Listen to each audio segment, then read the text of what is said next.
6. Давайте не будем отнимать никого лишнее время. Потихоньку начнем, остальные подключатся, если что, посмотрят в записи тоже. Хорошо. Я начну.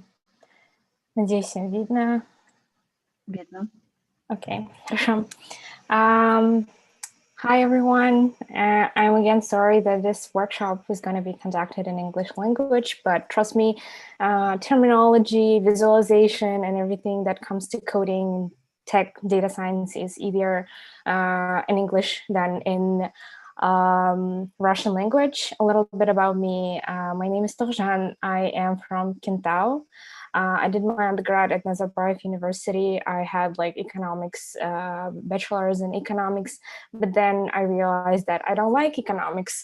So I switched to doing data science. I did my master's at Columbia University, and ever since I graduated, I started working in a startup, and most of my projects been around political projects. I participated in the Mike Bloomberg's presidential campaign. I was helping out Democrats in this 2020 election cycle to help Biden get elected. So that's my job, and I work with a lot of data. And as a data scientist, I daily work with like business stakeholders, technical stakeholders, and everyone else. So I really have to make sure that the work that I produce, visualizations that I produce are really helpful for everyone.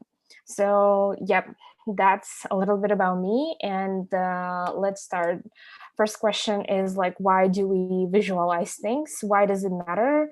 And of course, we all know that every time you click at the data, even us right now, sitting at this Zoom meeting is actually generating a lot of data. And your names is the data, your name, gender, age, information, you being participants on this camp, and you being participants of this program is generating data. Everything is data, but it only makes sense when you can see it. So that's why we visualize the data. But let me tell you a story. So you probably wonder, what is this map? This map is actually how in 1854, so in the middle of the 19th century in London, they figured out that cholera spreads through the water. So as you see, so there, Dr. John Snow, he was actually anesthesiologist, not even like a person who deals with like transmissible diseases. So he decided to map out all the cases of people who got sick with cholera in London in 1854 when they had a huge pandemic of it. So the same way we're having a pandemic right now. And his theory was that the cholera is spreading through the water. So he mapped out everyone who got sick. The bigger dots are more people getting sick in that area. And he also mapped out pumps. And as you see, all people who got sick are actually kind of, they're all placed around this pump. So that means this pump was the source of everyone getting sick. And it was not possible to prove it, or it was not possible to prove this information or let people know that this pump is actually the one that makes people sick until he mapped it out. And then that's how actually the whole thing with like making sure the virusologist and being very careful about how diseases are transmitted. This started with this in 19th century in 1854. But I want to show you something that is more interesting, and that's something that I like. It is like 4 different sets of numbers, as you can see here. And if you see an X and Y column in each set, they're fairly similar in terms of like, for example, the first row we see X is 10, 10, 10, and 8, and it's 8, 8, 8, and 8 in the second row. So X's and Y's are very similar. In fact, their mean and variance are similar. What does it mean is that for the mean, average of all these X's is actually 9 in each column. So you can see like average of X in this column is 9, average of X in this column is 9. And so in each column, the averages are the same for X and Y's. And once somebody draws the relationship of it, however, each data set is represented in a different way. The relationship between X and Y is very different when we actually plot it on the on the graph. And this is a little bit, and this phenomenon was discovered in 1973, and it's actually blew everyone's mind at that time, because it was like, what's happening? It's the same numbers. We expect them to look like they're similar numbers. We expect them to look the same, but in reality, it's a totally different relationship when you start visualizing things. So visualization helped in this case realize people that, you know what, data is actually different here. But I want to tell a more interesting story that I think will grab people's attention on this one. So as you know, there was this web page, OkCupid, but it was way before any of you guys probably were born. It was like late 90s, beginning of 2000s. There was this, it's basically Tinder, but 20 years ago. So there was, and people at OkCupid, they had a free time and they wondered, do men lie about their height? The reason being is that taller men are usually preferred, so men tend to lie about their height. So as you see here, the pale violet color, it is the average distribution of height in US, and the dotted violet line is what OkCupid distribution looks like. And this is OkCupid, what they expected to see, which is implied, the bold line. And as you can see, there's this weird bump where in the actual data, it's people tend to say that they are 6 feet more than they expected. That's why this flat, like once people get over that 6 feet, which is like a mental, like if you're 6 feet, you're definitely high. If you're anything below 6 feet, you're usually like not tall and not attractive. That is like general idea in United States in the beginning of 2000s. So that's why people really cared about this 6 feet height, and they would lie about their height. And this was the way to visualize the data. But then the question is, do women lie about their age? Because for women, there is really no preference about how you're supposed to look like. And then it turns out that actually women do not lie that much about their height. Yes, it's also a little bit skewed, but not as skewed as men's. So on average, both men and women lie about their height by 2 inches, but women do that less than men do. And when people visualize this data, it was actually very funny to see that men lie about their height to seem more attractive, and women also lie about their height to seem more attractive. But in reality, they probably the same height. People lie by 2 inches. But what's funny was that even though women lie about their height, actually shorter women get more messages per week. So it wasn't clear why women lie, since actually smaller women get more messages per week. And so there is no point for women to lie about age. And this graph, for example, it shows the relationship of height to average number of messages for women and men. And a taller man gets, the more messages he gets, and as shorter woman is, she gets more messages. So if you're on a dating webpage, then don't lie about your age if you're a girl. But the goal of visualization, I showed you how it's telling a story and how this actually like helping discover funny insights. But the goal of visualization is to change behavior. In this case, I wanted to show like this color-coded repository that you right away see what needs to be done, because it was color-coded in a scheme that we're used to. Like red things are usually labeled as being critical, green are something people usually more interested in. So that's why this the goal of visualization is supposed to change behavior and attract attention. And this color coding scheme, which seems very simple, but is doing it effectively. So this is another reason why visualization, good visualization is important. Unfortunately, even though all these graphs are telling a story and you can see what's going on right away, like you don't have to think about it, they're right in your face, they're clean, you understand what's going on. Unfortunately, we do a lot of things. These are like business reports, dashboards that look very fancy, but I honestly don't understand what to derive from here, what's going on, what is the information here. It's very heavy to the eye, and it's very hard to understand. I don't know where my attention should go on this page. So that's why these visualizations are actually not very helpful, and I call them business reports because they are there to just make business feel good about themselves, but not actually convey a message. And visualization main idea is conveying a message. So keep it simple.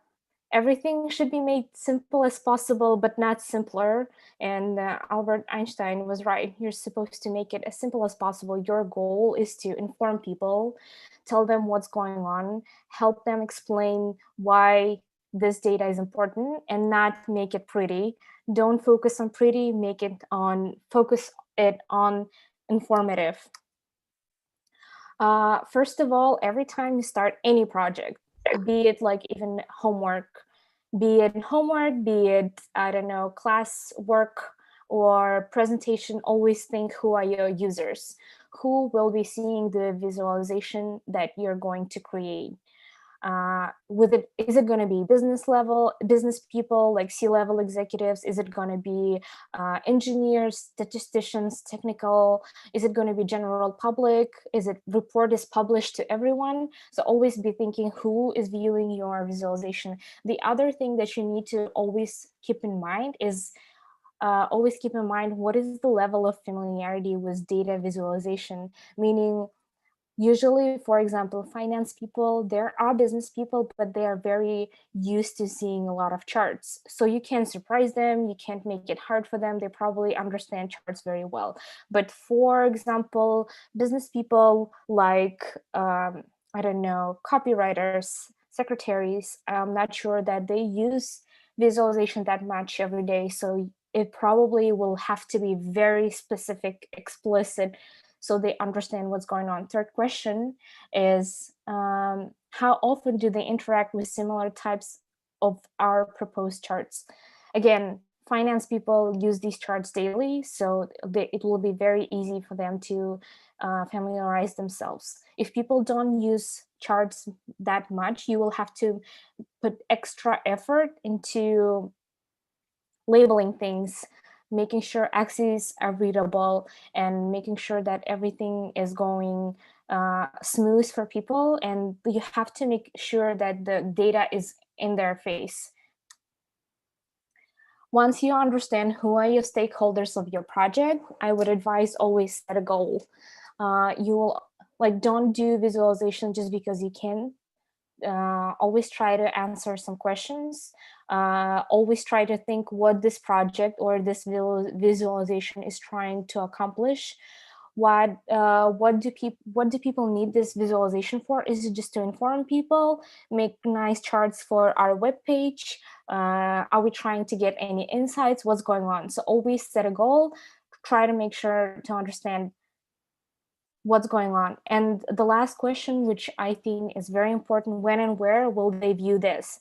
If you're doing visualization for your class or your homework, you'll probably do a really good job making sure it's pretty so you can get those extra points for presentation. If you're doing it for yourself, you don't have to do it pretty, or if you're doing it for your immediate team, you don't have to make it pretty, you just need to convey the message. But what if your presentation and your visualization is going to be displayed, I don't know, on some huge billboard somewhere or on the national report of your company? So then it matters into how much effort you should be putting into visualization. I've been talking a lot.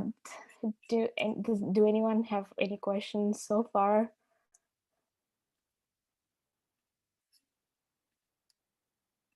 Okay, no questions. I have questions, but what kind of tools you are using? What kind of editors to visualize the data?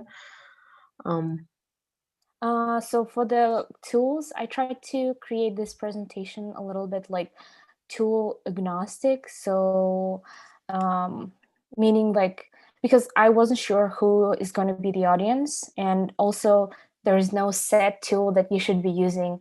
It's not like I say you should use Python and R or Data Studio or Power BI that is very popular in Kazakhstan right now. It doesn't matter. The tools always come second. First comes the idea. So that's general philosophy. Any more questions?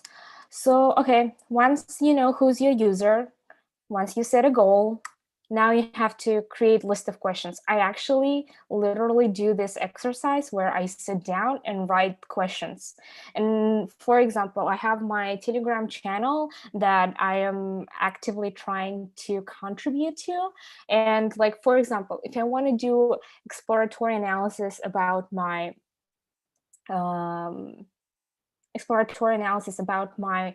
Telegram channels, this is the questions I would ask myself, or I would ask for whoever is doing analysis, or if I have an Instagram, I would want to ask these questions. First of all, I want to know who are my followers, where they come from. Are they coming from other channels? Are they coming from links? What's going on? Then I want to know, how do they interact with the content that I post? Do they view it? Do they share it a lot?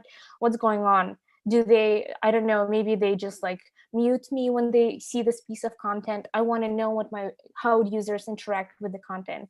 Then I want to compare myself to the other channels who post similar content, and I want to probably know, do they post more? Do they have more followers, less followers? So I actually sit down and write these list of questions every time I'm starting a new project. I'm always thinking about, okay, what are the things I want to know about something? So I write down all of these questions, and this is really helpful set of questions to have. But I want to also emphasize right now, do this exercise every time you start any project, not even visualization project. If you just want to do, I don't know, your homework, write an essay, publish a paper, write an article, do a presentation, I don't know, even if you want to do like Instagram post, always think about who's your user, who are going to be seeing what you're doing, and what is the goal you're trying to achieve. Like, I guess a lot of people here are young girls, so I think something that will be relatable is like, for example, if you're trying to promote your Instagram page, you have to think, okay, who are my users? Okay, they're probably all my peers that are the same age. What is my goal here? Okay, my goal is to let them know about this new song that I'm loving. And what is the questions that I want to ask is this is part where it comes when you're actually going to start doing exploration. But I advise you to always do this 3 steps of this exercise, and I always do it. And most of these questions that you're going to ask about who are my followers, what is their age, what is their gender, where are they coming from, they usually fall into these 4 categories for visualization purposes. Either you're trying to compare, check the composition of your followers, or check the composition of the population. You want to check the distribution, meaning how much more older people you have, how much more young people you have, and etc. And the last thing that is very important is relationship and trend. It's where you want to know how 2 things are related to each other, or how trends are changing over time. And I wanted to show you how these questions that I asked previously fit into these 4 categories. For example, for where my followers come from, I want to know which channels they come from. Is it like personal messages, or are they following the link, or are they joining by recommendation?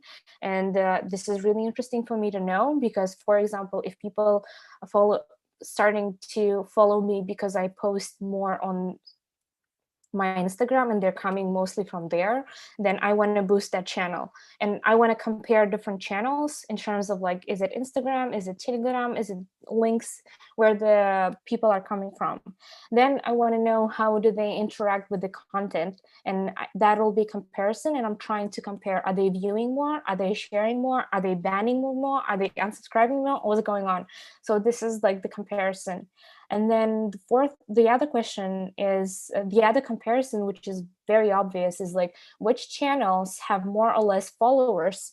And by channels, I mean the channels that actually have like similar content. That like there are a lot of data science channels right now, and I want to know what are they doing better than I do, or what should I be doing? So that is comparison. Now composition.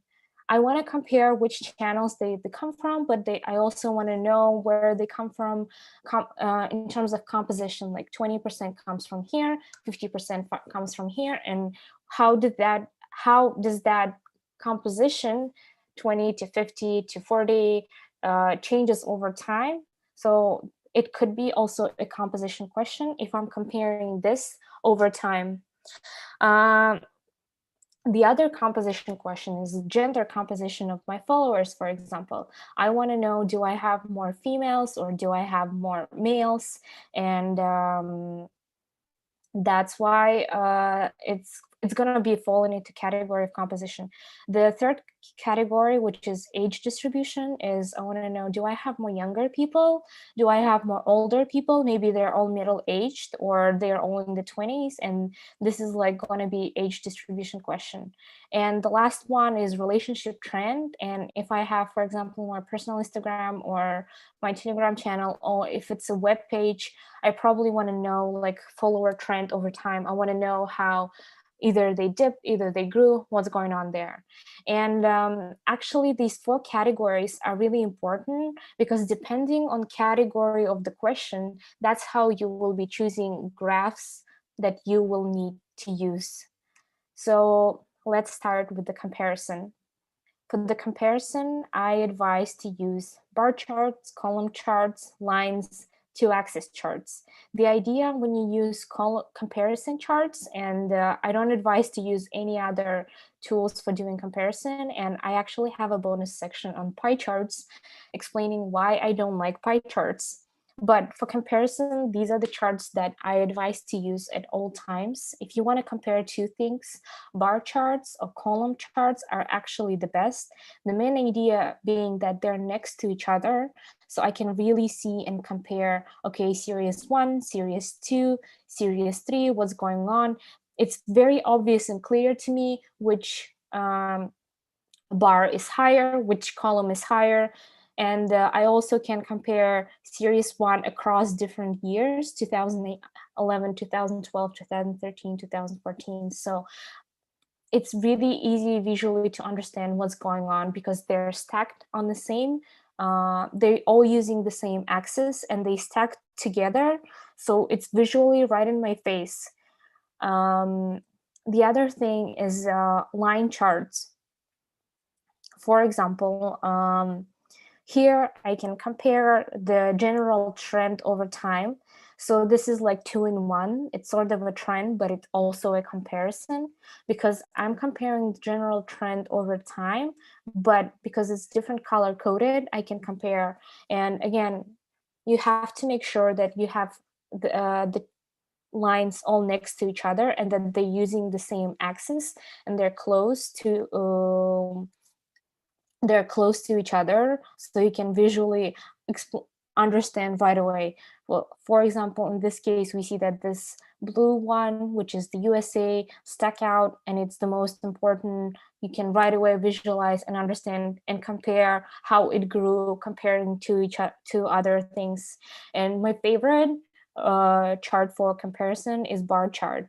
And I know this might seem a little bit you have to get a lot of experience with visualizing things to understand that actually making sure that you use the right chart for the right type of question is really important.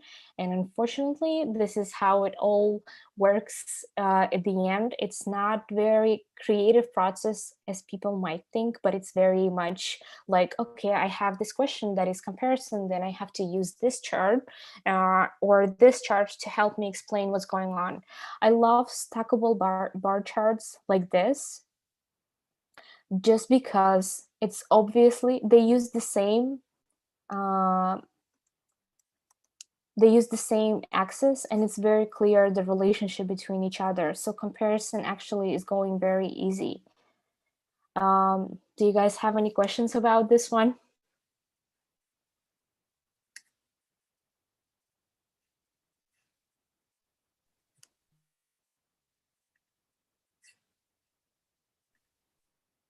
No questions.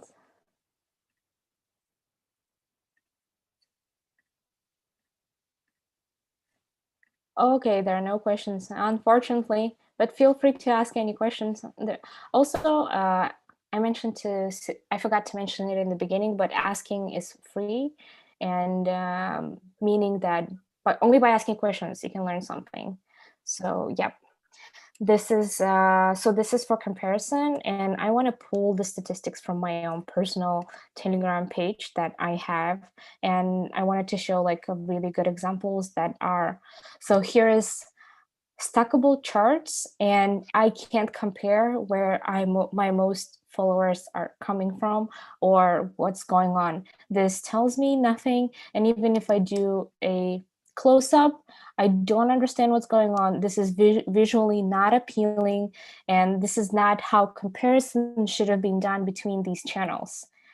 This is the perfect way to do it, where you have column charts, they're all using the same axis on the left, and you can right away see and understand, oh, okay, most of the views are coming from URL.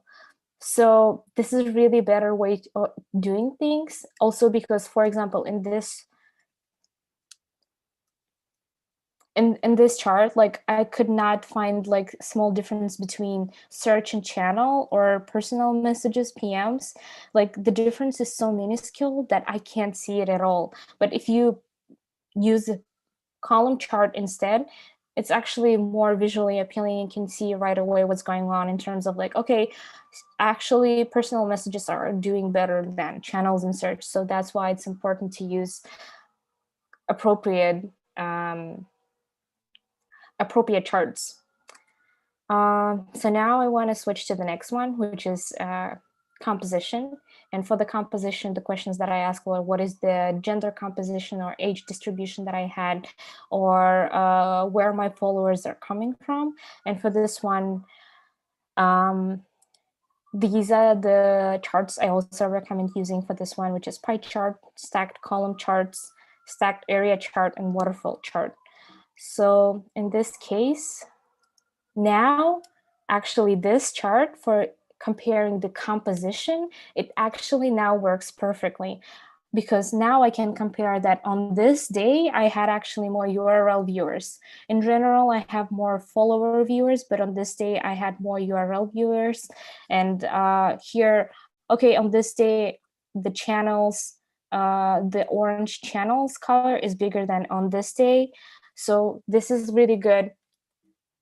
So this chart doesn't work when I want to do the comparison, but it works really good when I want to check the composition. And over time, it's like explaining me very well how the composition of my viewership is changing over time. And this is great. So I can't use it for comparison, but I can use it for composition. And so stacked bar charts only can be used in this case, and don't use them for comparison. And a lot of people are at fault using stacked bar charts like this on comparison and not on checking the composition. They are only helpful when you want to see how the composition changed over time. Like my visualization is composed of different like followers, URLs, but I see that on this day, URL actually like the portion was much higher than any other day. So that's why it's very useful. Now let's talk about distribution. And by distribution, I meant like, do I have younger followers? Do I have more female followers? What's going on there? And they're also useful to understand distribution. And these are the charts that I advise to use for distributions, which is column charts, scatter plot, line chart, and 2-axis plot. And in this case, I can see that, for example, imagine this was like different series of TV shows. It was like, I don't know, series 1 was Big Bang Theory, and series 2 was like How I Met Your Mother, and series 3 was Brooklyn Nine-Nine. So if those are like different types of series, this is like their performance over the years, then it's very easy to see, like for this network, 12% of viewership came from this this particular channel or this particular series, and etc. So distributions could be really visually really used for when you have column charts. They're also very useful when you have scatter plots. So for example, in this case, I see that whatever data was depicted there here, it's more than 5 mostly, and both on Y and X axis. So it's in this like upper quadrant, upper right quadrant. So the distribution, like for example, if it's like how many boys bought this many flowers, then I see like, oh, okay, more than 5 boys bought more than 5 flowers. So this is how the distribution works. The next one is the relationship and trend charts. And again, you can use scatter plots for this one. The more boys there are, the more boys buy flowers. So you can come up with those kind of theories, but you have to visualize to understand what's going on. But these are the charts that I advise to use, which is scatter plot, bubble chart, 2-axis charts, and time series. And again, this is the this is the screenshot of my Telegram channel, and I really used it because it had statistics available. So and it's, I think, very like useful for people who have their own media channels or who want to start or who are interested in this. And also, since everyone is Gen X here, I thought that it's going to be way more relatable for them. But yeah, so this is the relationship or trend that you see, like follower growth over time. And as you see, like, okay, in the beginning I had right in the beginning I had like the big growth that actually gave me more than 100 followers right away. And then apparently I posted something somewhere in August that actually raised it very much. And then it kept going steadily, and at the end of the August there was another post that gave me a boost. And then I had very steady following. But then around October, like beginning of November, I put like my followers started to go down, and it's actually because I stopped posting at the end of the October at all. So I started losing followers.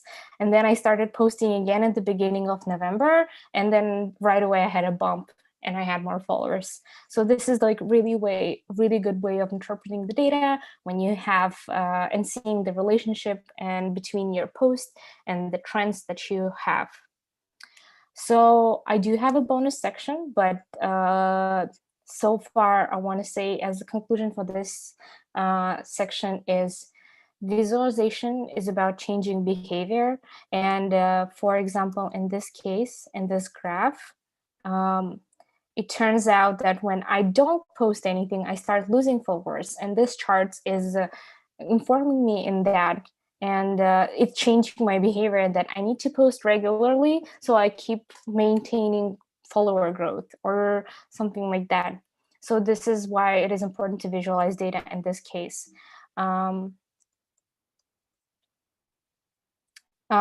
This is not changing behavior, but this is like helping me to understand what my followers, how they read it. And it's mostly my followers who read it. The other advice that I want to give is keep it simple. Please keep it simple as possible, but not too simple. Don't make it like obviously like weird charts that are just like X and Y, don't explain what's going on. Please make sure to label your data, but keep it simple. And yes, and please don't create just big reports that I call business reports that don't actually make sense. and think about your users, think about who gonna view this data. Once you think about your users, you set a goal, you try to create a list of questions that matter to you. And I'm telling you, like, I literally go through this exercise every time I sit down.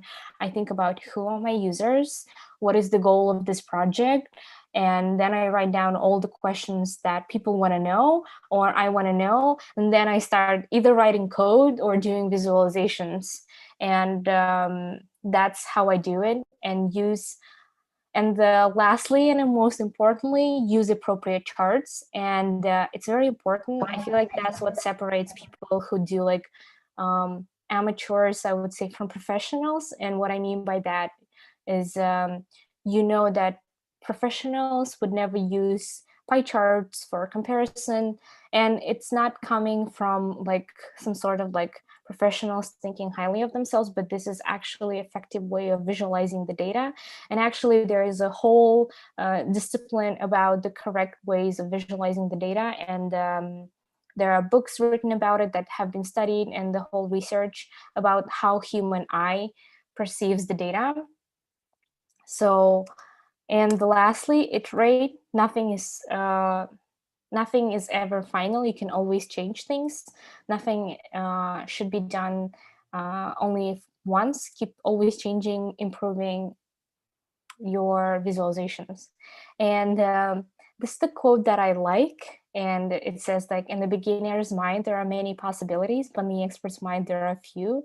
Because people who work with visualizations for a very long time, when they see the data, they understand right away which chart needs to be drawn, how, and what should be used, when and how, what kind of tool, and this is what I also believe in.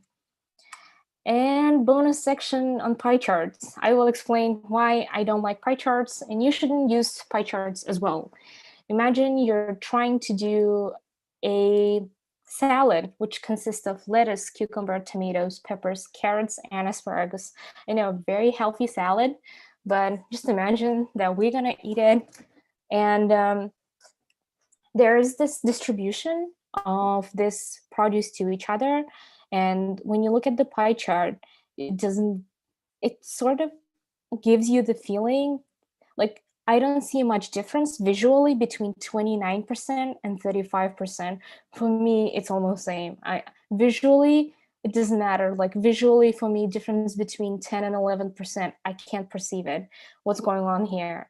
And difference between 8 and 7% is like also not big for me to be able to make any conclusions. So this is the problem with pie charts. When you start looking at the areas, when you start looking at how those things compare to each other, it doesn't make sense anymore. And that's, I guess, how a lot of people differentiate themselves. Like, if you're a professional data scientist, using pie charts is a no-no. So don't use pie charts. And this is the reason why, because your eye, you can't actually perceive the data. You don't understand what's going on. You can put the data in the numbers, and then it's like 35, 29, 11, 10, 8, 7, great. And then you read these numbers. So it's like very hard to, it's not also memorizable, even though it's still better way than represent the data than pie charts. It's not very memorizable, and it's not very useful or helpful for people. So that's why I'm saying that I love bar charts, because in the bar chart, when you look at it, bam, in your face, it tells you exactly what's going on in terms of the relationship of things to each other. It's like, okay, lettuce is the biggest produce. Great, my salad is going to be very healthy. And then cucumber, peppers, carrots, tomatoes, and asparagus. So when you look at the bar charts, you can compare it very well. And actually now numbers and the percentages make more sense. It's in your face. It's way more memorizable. Like, when you forget the data, you can actually, like, you will still remember the image, and this image will stick in your head much better than the table or the pie chart. So that's why I don't like to use pie charts. And do you guys, I think I did not calculate my time correctly, and we're actually done earlier than we were supposed to. So I think I can just like answer questions or help with something. I don't know.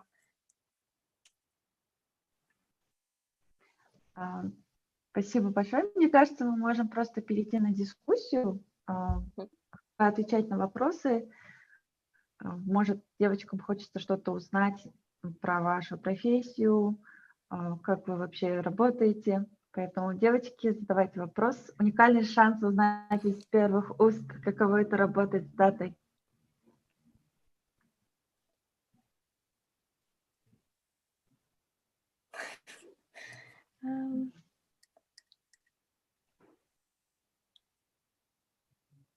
Айкен, у вас вопрос? You are a data scientist or data visualizator? Yes. I'm a data scientist, but like visualization is really important. And let me actually show you things that I kind of did. But can you guys still see my screen? Mm-hmm. Yes, we can see.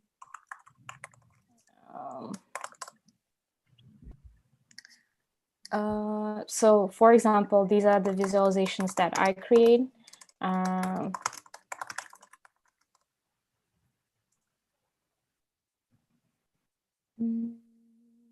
It's not coming up. So I am not on my work computer. That's why.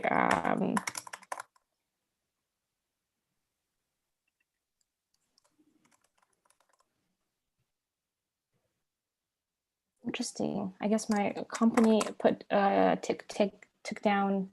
So I work for this company, and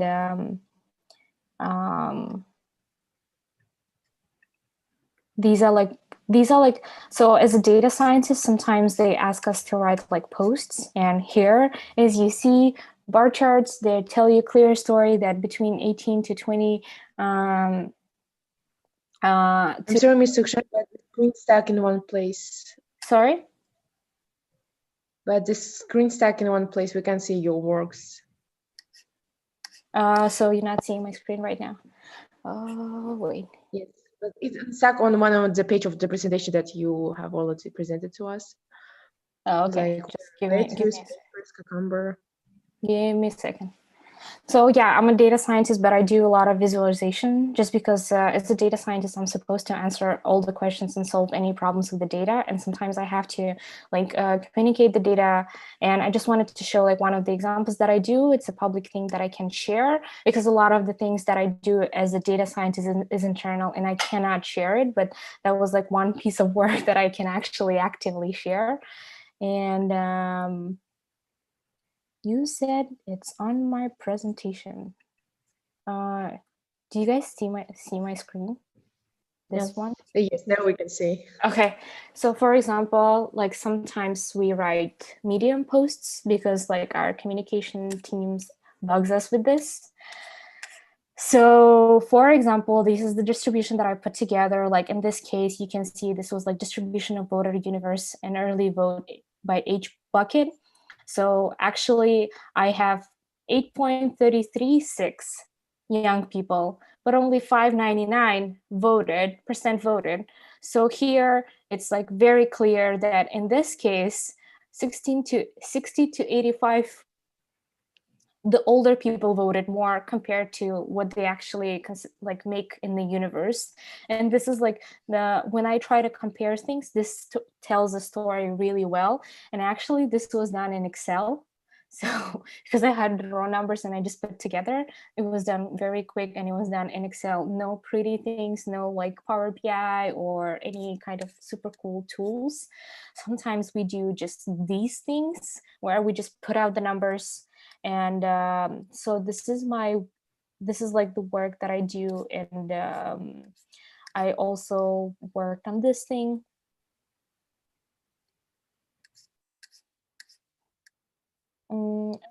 Yeah, so they disabled a lot of, oh, okay, here, found it. So this is like, I know I said I don't like pie charts, but it was like a request from business people because they asked us to put us that way for people to clearly understand. But this was like other visualizations that I've done. And in this case, we were comparing, it is stacked bar charts, and they're doing two functions at once, where we compare how many votes been cast between all these people, but also what is the composition inside. So, but still, it's like a stacked bar chart that main purpose is to compare the population of Democrat, Republicans, and people who have no party. So that was my main job. And these all these visualizations, sometimes I have to work with business people and they will ask me to put pie chart because stacked bar chart will not look pretty here. So that's work that I do.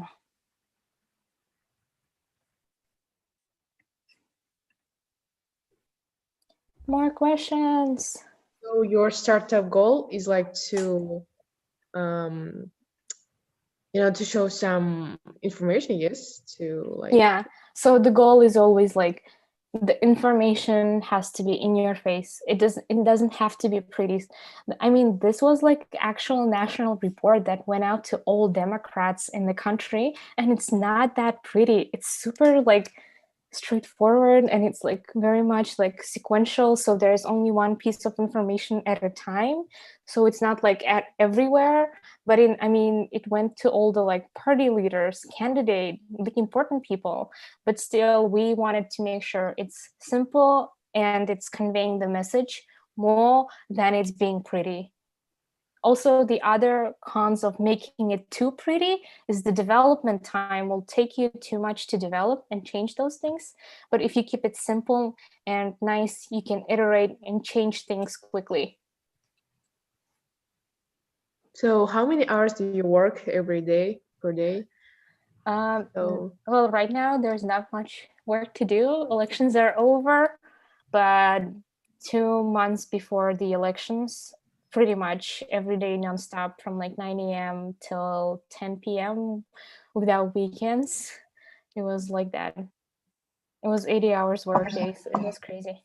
But I mean, elections happen only once every 4 years. Like general elections only happen once every 4 years. So it was worth it. So how many people visited your pages? So these pages?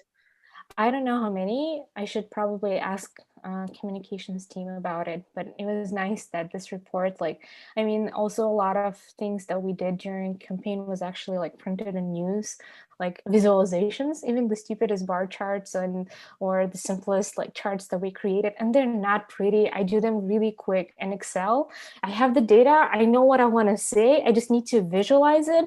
So I do it quickly in Excel. I don't use fancy tools, unfortunately. We do have like internal dashboards, but they're internal and we know that it's technical people who can use them and they're not going to get overwhelmed. But if I'm talking like to media team or for business people, I just get the data, put it in Excel and do insert chart, and that's it. Because it's not about making it pretty, it's about like putting out the message. So did you put all data correctly on the bar charts, or you didn't know how it was, how you received all data? It's like as a people responsible for collecting the data, and you just need to put it, yes? So. No. I would go through, like, I got the data, I will analyze it, and I will have like an insight. Like I will analyze the whole data set and be like, okay, younger people do seem not to be politically engaged, or older people do vote more. And I usually it's not like I can say it without testing statistically. It's like first I have to make sure that it makes sense statistically, that is like statistically significant, and it's going to be a lot technical terms that I run t-tests when I want to compare the populations, or I run regressions. I do the whole analysis. And then once I get the results, I'm like, okay, this makes sense. We actually I put it results in the Excel and then I graph it, because the analysis, the getting insights part is way more important than visualizing it, at least for me and my work that I do. But when, again, when you visualize things, yeah, it's not important which tool do you use, but it is important how do you use all those graphs. Like it is important like which graphs you're choosing to do what. So you have to still be literate in visualization. So what kind of skills we need to do, we need to have in order to perform this kind of job? Like we need some skills that will provide us, like that will allow us to analyze, and also we need to work with some programming tools in order to make it. So yes. What is your age? What is your level? What are you doing now? I just want to know, so like my advice is more or less tailored. Well, I'm still don't know what I'm going to do in the future, but I'm just asking some question. Well, I do some analyze in our school. In NA school, we do a lot of documentations, but on the other hand, I don't like it. But still, just a lot of people don't like doing it in school just because school environment is not as interesting. And what I mean by that, what you do is not actually going to impact like a business. But when you're working and doing those things for like a business or for like a party, Democratic Party in the United States, then this everything that you're finding is interesting and it is exciting, and you want to make sure you're doing everything correct. So like school setting is different. So I wouldn't dismiss totally and say, well, it's not interesting. It might not be interesting just because it's like a clean, sterile environment where you're learning things. And for a while it was like that for me too when I was in school. But the things that I think you absolutely should know is math.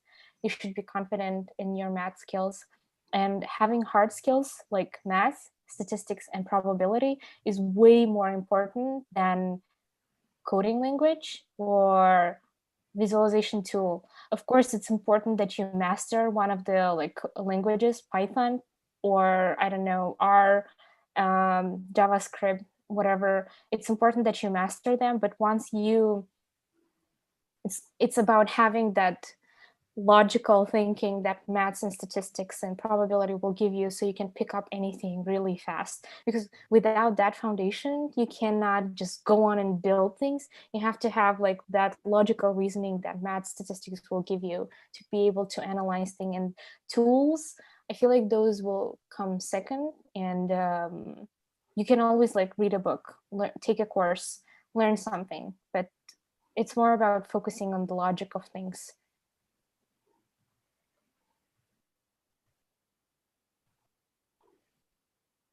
I have this book right on my desk that I'm obsessed with. If you want to know, guys, like I'm obsessed with this book, and I literally just like keep it on my desk, so when I need it, I read it. But it's not about how like it's more about how I use this book than me just like reading this book and implementing things. So this is where I needed to get bachelor degree in the university in order to work, in order to get to that kind of job. Which bachelor degree do you need to take? Is that the question? Or we need to like get a computer science degree in order to work at it, or I don't think it matters whether it's going to be economics or maths or computer science. I think what matters is what courses and what projects you're going to choose.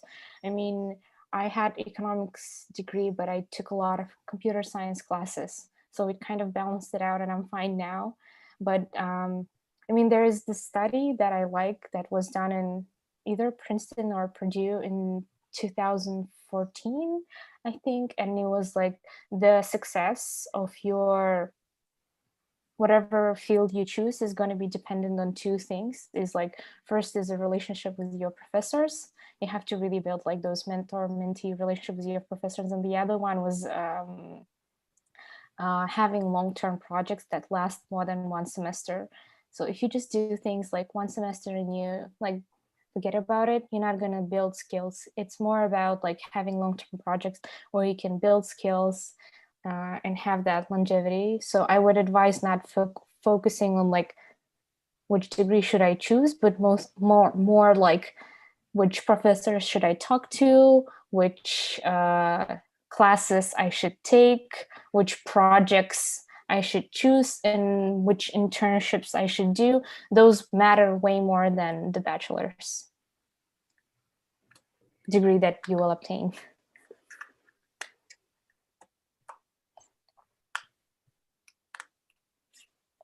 Any more questions?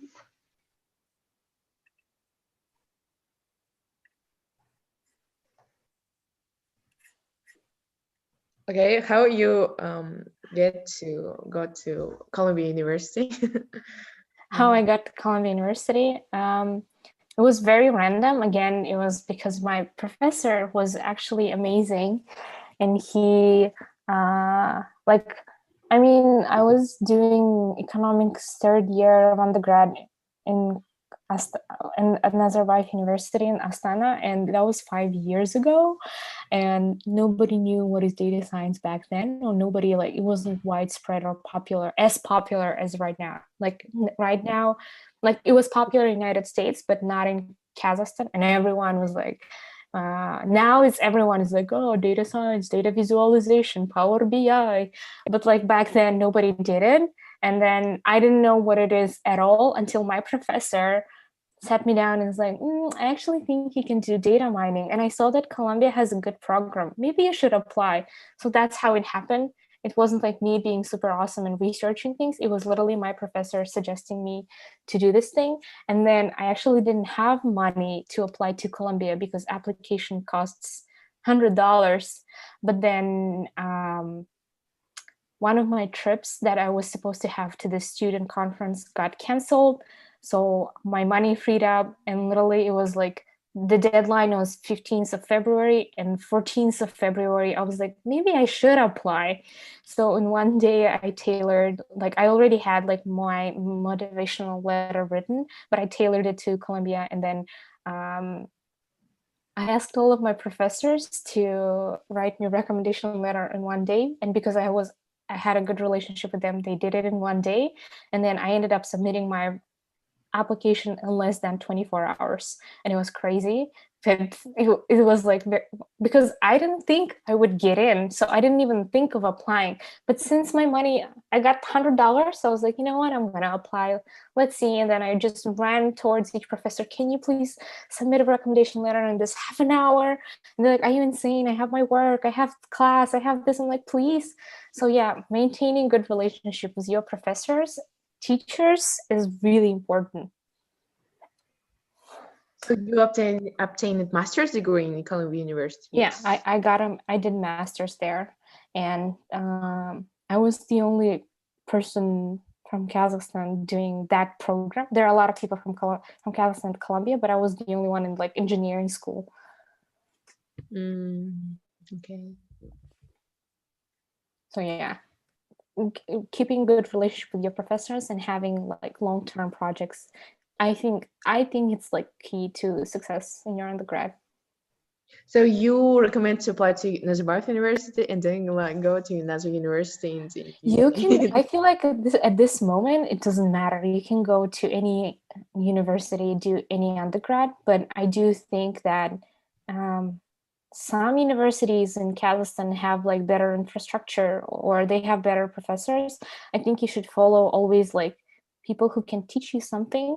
And it is true that they have like a lot of professors who like fancy and decorated, but that doesn't mean you can't learn anything in other universities. I mean, so many of my friends that are right now live in New York, they didn't go to Nazarbayev University, but they still ended up at the same place in New York as me, and they're from Kazakhstan as well. So I don't think that matters. It matters more what do you do while you're in your undergrad.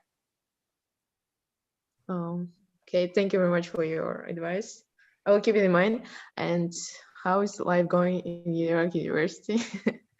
Well, it's hard to, because of the coronavirus, of the pandemic, quarantine. Actually, we're doing much better than any other state in the United States right now, just because we had our peak in March and April, and it was scary back then. Now it's much better, but it's still not very, like, US is, I don't know how it's I mean, I haven't been to Kazakhstan in a year, so I don't know how they're handling the situation, but it's very hard in America because people don't follow the guidelines, don't follow the rules. And I mean, United States is the country that has the most cases right now. And it's embarrassing. So, and how is like going in New York University? It is hard to live because, you know, in New York City, it's very hard. It is incredibly hard. And especially for, I would say, people who come from the outside, because a lot of things in New York are done through networking, connections. You have to build your network. You have to know the right people. You have to build the professional network. And it's very hard to do when you didn't grow up there and you don't have like classmate from a high school or classmate from your undergrad or something like that. You have to literally hustle and always like ask people. It's much harder now since everyone is sitting at home, but like when I was still a student, like I would go to every event, meet every person, ask all the people all the time. I mean, that's actually how I got my job. I just asked my classmate randomly out of the blue that I'm looking for an internship, and then he got me an internship. Then I interviewed, and then I got a job, and it was very random. I didn't apply online or I didn't like go through hard, but it was like a lot of like networking and asking the right people the right questions. And the competition here is crazy. I mean, I'm not competing here like with my peers like from Columbia University. I'm not competing with the same people from Columbia University who are in my program. I'm competing with people from like all over the world, and like people from like top schools like Harvard, MIT, Stanford. And it's very hard because, I mean, they don't know who I am. I don't have anything on my resume that screams success. So I had to prove and work hard to make sure and it's very stressful. But as you say, if you make it here, you can make it anywhere. And it's true because once you get into like habit of doing things in New York, when you visit other places or when you start talking about other industries, it's like right away, like, yeah, but what about this? What about that? You have already like set paths that doesn't appear obvious to other people. So it's really cool. Move to New York, but only if you're mentally prepared for that. It's going to be very hard. So Nargis, also, do you have a question? Sorry, I think Nargis raised a hand. Да. I wanted to ask with which marks with did you graduate? В общем, с какими оценками вы закончили школу? Вот. Школу я закончила на Алтенберге. Я училась в Дарыне, номер 3 города Кентау. Я вообще с Кентау. Маленький городок на юге Казахстана. И я попала потом в Назарбаев университет. И в Назарбаев университете я почти не жила, я только училась. Я брала очень много математики, экономики и программирования, но у меня была цель, и, не знаю, я просто хотела очень сильно, и у меня уже в голове, у меня вот этот вот синдром отличника со школы остался, и потом я закончила Назарбаев университет с красным дипломом. Но потом, когда я поступила в Колумбийский университет, я понимала, что я сюда приехала не за оценками и не за учебой. У меня было всего лишь 1,5 года, чтобы найти работу. Поэтому эти 1,5 года я активно настраивала себе связи с людьми, с индустрией, пыталась найти работу, стажировки. И поэтому в Колумбийском университете у меня уже не было красного диплома. Но это было уже такой выбор, потому что я знала, что я дальше не хочу учиться, то есть я не пойду делать PhD, и магистратура — это конец, поэтому я подумала, ну, если мои оценки больше ничего не значат, то я лучше сфокусируюсь на том, что я буду искать работу. Поэтому, но это уже на уровне магистратуры, то есть это не бакалавр. Оценки бакалавра всегда важны везде.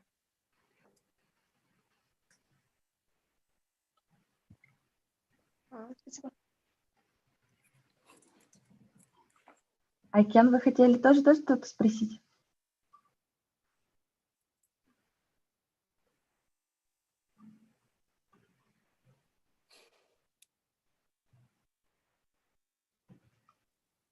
я просто забыла вопрос. Сори.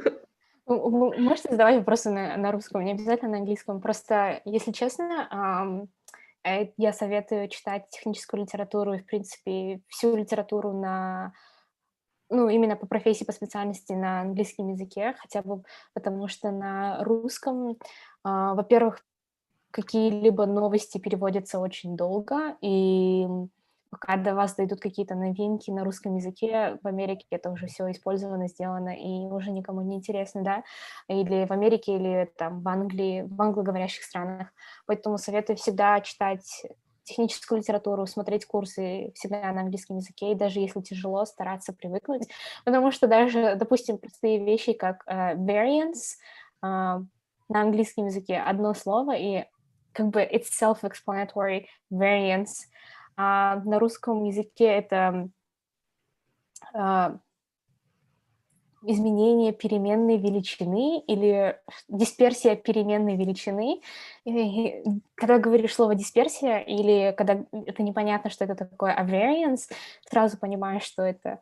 И английский язык в этом плане проще. Но при этом хочу сказать, что в старших классах меня обучали по советским учебникам, и математику мы проходили все эти советских именно математиков. Я еще училась в Дарыне, поэтому мы курс математики закончили в 10 классе, и 11 класс мы решали вузовскую программу, и это было очень тяжело. Но у нас на работе сейчас есть шутка, что когда мы делаем очень сложные проекты, которые математически или алгоритмически очень запутанные, у нас есть шутка, что мы такие, this is Russian math, типа очень сложная математика, Russian mathematics. То есть у нас на работе такие приколы, поэтому да.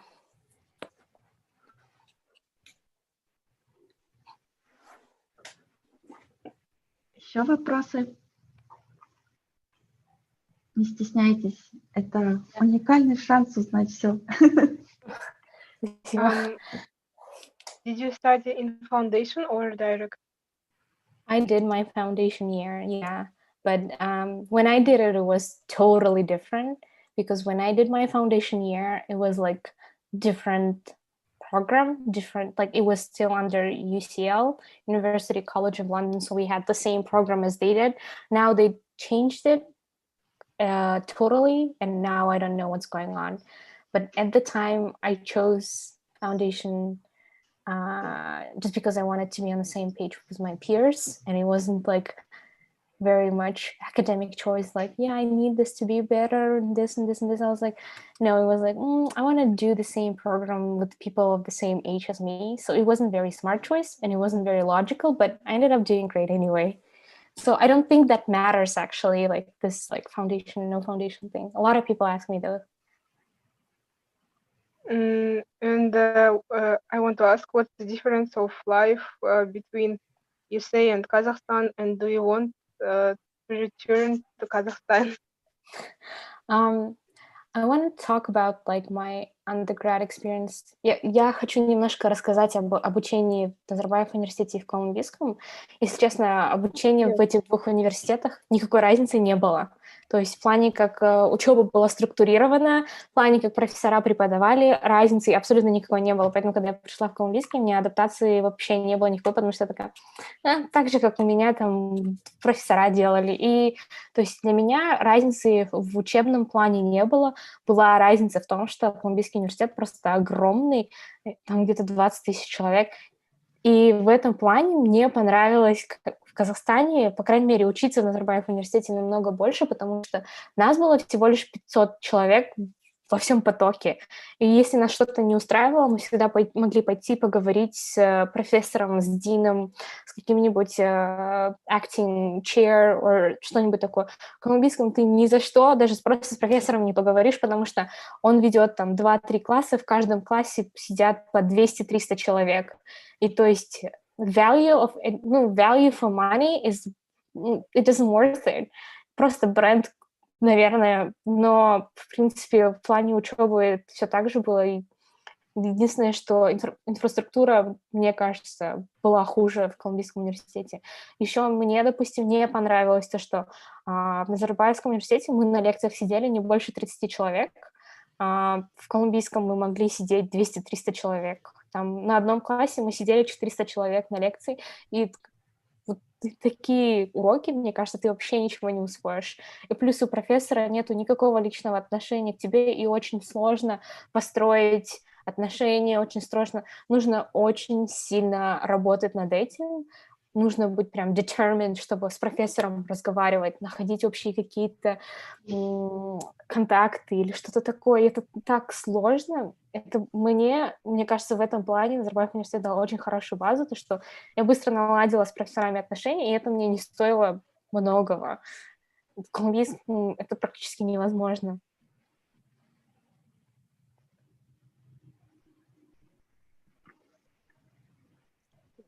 Ничего себе. У нас там в городе 10 тысяч человек жило. Вот, кругом.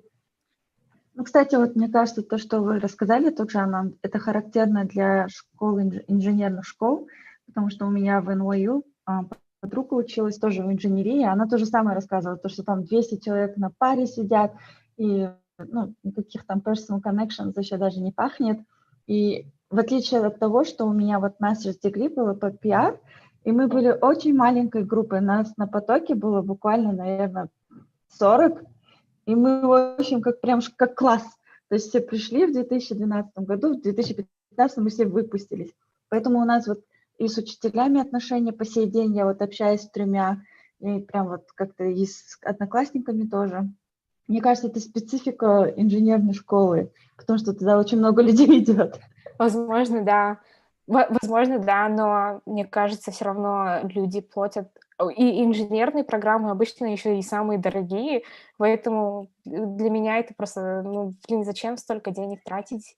И это было просто, не знаю, и очень тяжело. В итоге ты налаживаешь отношения с teacher assistant, каким-нибудь человеком, который делает PhD, и это не профессор. С профессором построить отношения много важнее. Поэтому, мне кажется, когда люди выбирают свой undergraduate degree, я бы задумывалась больше о том, каковы возможности в плане роста карьеры, находить стажировки, отношений с профессором, чем какие-либо бренд names, потому что очень много бренд names и в Штатах, и не все на самом деле делают успешные, как считается. Тем более есть же сайты, где можно посмотреть оценку, фидбэк на каждого преподавателя практически с любого университета. Поэтому если уже конкретно есть цель, на какой мейджор идти, что делать в будущем, то лучше реально выбирать профессоров. Да. И прям с первого дня сходить за этим профессором и просить у него, можно я с вами поработаю, можно мне то. И, что они в итоге в конце дня, они любят заинтересованных студентов, они любят, когда к их ресерчу или к их работе проявляют внимание. И поэтому очень важно это все изучать. И я всегда советую, смотрите на профессоров, какие профессора преподают, что происходит.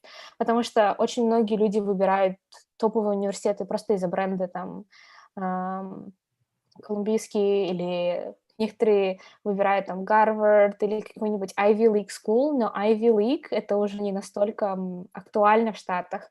Уже ни у кого нету такого it's Ivy League. Все такие, окей, как бы всем больше интереснее, что ты делал.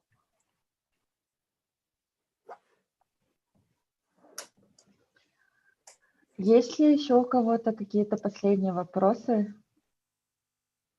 А у вас только один мейджор, да? Один что? Мейджор? Да, у меня на бакалавре была экономика, а потом магистратуру я делала уже data science.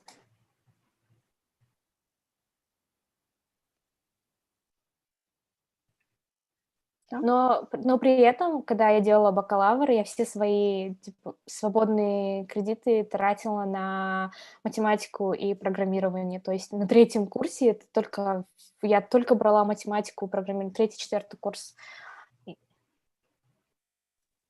Еще одна интересная история — это то, что я знаю, меня никто не спрашивал, но мне так хочется всем об этом рассказывать, потому что когда я брала probability и статистику, теорию вероятности и статистику, у меня был хороший профессор, который и посоветовал мне data science и колумбийский, и я брала у него статистику, и он был такой очень упрямый профессор, который не хотел идти на уступки и не очень был он доброжелательный, но добиться его уважения было очень сложно. Пришлось очень много работать. И я прям делала каждое домашнее задание, каждую проблему решала, прям все, прям тютелька в тютельку старалась делать по его предмету. И потом, когда я пришла в Колумбийский университет, то есть первый семестр у меня такой, Ivy League, Колумбийский университет, там, у меня такие глаза горят. Я прихожу на probability и статистику, и мы учимся по той же книге, что я училась у этого профессора. Я прихожу на первый экзамен, первый midterm, я открываюсь и смотрю на эти задачи, и я понимаю, что это просто мои квизы и домашки из моего андерграда, прям точь-в-точь те же задачи, те же вопросы, и я такая сижу, думаю, блин, я это все знаю, я это все решала, потому что у меня на андерграде был тяжелый профессор, но для меня это было удивительно, потому что в колумбийском у меня еще профессор, она серьезная в том плане, что she's very influential in the field.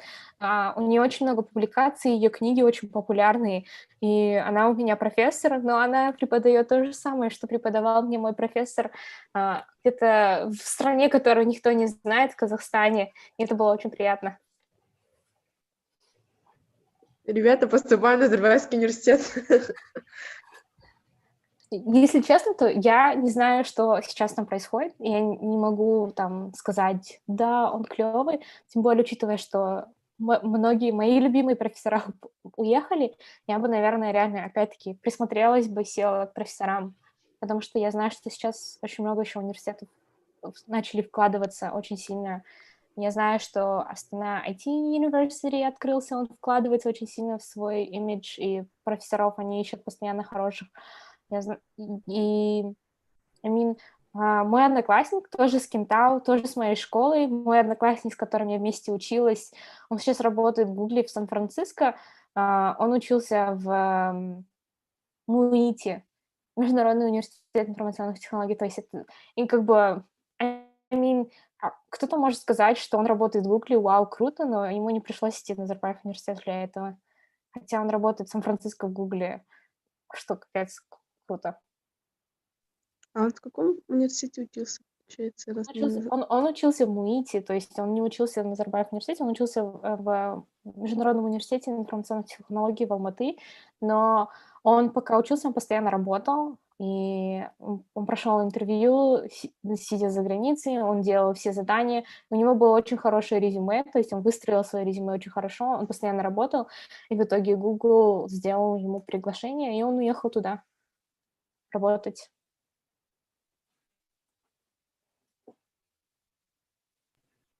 Мне кажется, самое главное, что девчонки должны усвоить, так это то, что не важно, где ты учился, важно, что ты делал, пока ты учился, важно, да, то есть они все будут смотреть на ваш experience. Ваша заинтересованность доказывается вашими сайт-проектами, а не тем, какой вы получили бакалавр и какие у вас оценки. Все понимают, что учеба – это формальность. На самом деле, если вы участвуете в хакатонах, там, в конкурсах, в олимпиадах, в международке, проекты какие-то реализовываете, даже стартап свой начали, пока учились, это вот то, что действительно показывает вашу заинтересованность в сфере. Она зависла. Да, да. В общем, поняли, ясно. Я абсолютно согласна. Неважно, куда вы поступите, важно, что вы будете делать. Но желательно все-таки это хотя бы в Казахстане, хороший университет поступать. Желательно, да? Да, мне кажется, можно куда угодно поступить, что угодно делать. Важно реально работать, искать стажировки, искать какие-то связи и постоянно искать что-то, не просто так сидеть. В принципе, с другой стороны, университет очень важен, потому что там есть и типа environment, атмосфера какая-то. И я с этим тоже согласна, но мне кажется, сейчас уже digital world, все онлайн, все сидят в чатах, все видят, что происходит друг друга, все друг друга смотрят в LinkedIn, и да, environment competitive. Мне кажется, допустим, да, 5 лет назад, особенно учитывая, что я маленькая девочка с Кентау, я приехала в Астану, и для меня это было вау, я переехала в большой город, потом я приехала в Нью-Йорк, я такая, Астана.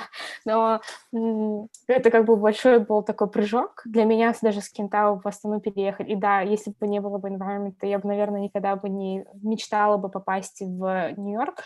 Но мне кажется, сейчас уже все настолько изменилось в течение пару лет, что интернет реально все изменило, и уже не важно, где ты сидишь. Потому что, мне кажется, люди, которые ищут, они найдут, даже если у них нету вокруг окружения правильного. Вы говорили, что ваши профессоры многие уехали. Откуда они поуезжали?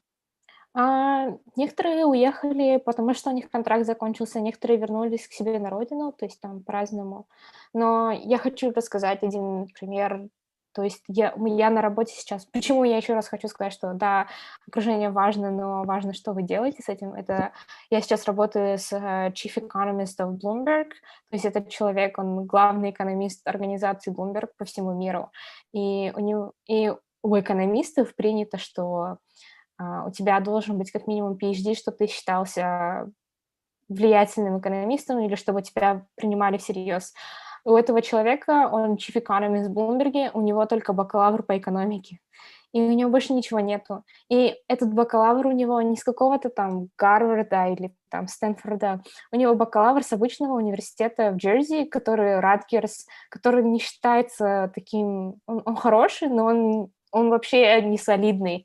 И этот человек, он умудрился с несолидного университета только с бакалавром стать главным экономистом всея Bloomberg по всему миру.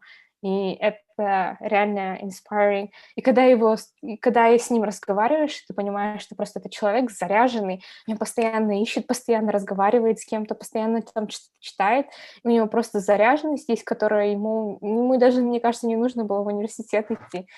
Но это у него такое, он ищет постоянно. Он даже вот реально, он chief economist, ему даже не надо этого всего делать, то, что он там делать аналитику, читать все, он может там дать это аналистам, которые, или мне дать эту работу. Но он любит сам копаться, и он постоянно ищет, а что еще, и вот это вот, а что еще, мне кажется, именно секрет его успеха.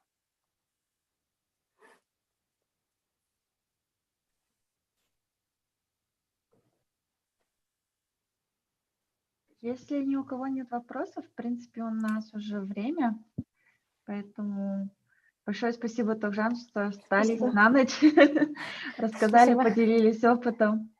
Думаю, было очень полезно. Спасибо, девчонки, что с утра проснулись, встали. Да, спасибо вам, что проснулись. Извините, что так рано, разница времени. Всем спасибо большое и хорошего ночи, дня. Хорошего дня вам. Да, хорошего дня. Всем пока. Всем пока.